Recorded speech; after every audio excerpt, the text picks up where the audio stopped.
L'open source a un principe de base dans son modèle de développement qui est la sécurité par la transparence.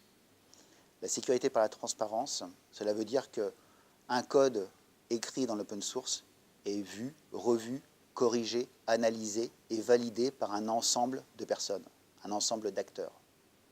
Le code ouvert à tous est aussi générateur de rapidité de correction. Beaucoup d'acteurs peuvent être à même de venir corriger un code dans l'open source qui est ouvert à tous.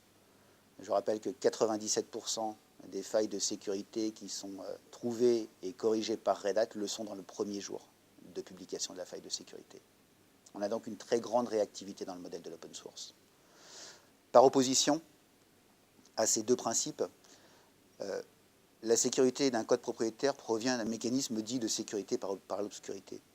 Ce mécanisme est peu efficace, tout d'abord parce qu'il est faisable de retrouver un code source à partir de n'importe quel programme, et d'autre part parce qu'il est aussi plus excitant pour quelqu'un de mal intentionné de chercher à introduire une faille ou à utiliser une faille d'un code secret.